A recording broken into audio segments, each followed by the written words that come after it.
راستہ ایک ہی تھا۔ حضرت موسیٰ علیہ السلام گزر گئے اور فرعون غرق ہو گیا۔ یقین راستے پر نہیں، یقین اللہ پر ہونا چاہیے۔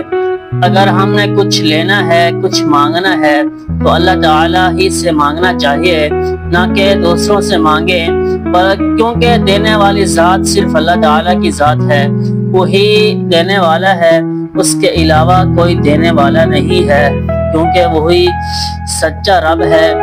کیونکہ قرآن مجید میں اللہ تعالیٰ کا فرمان ہے واللہ خیر الرازقین، کہ میں بہترین رزق دینے والا ہوں، میرے علاوہ کوئی نہیں ہے آپ کا۔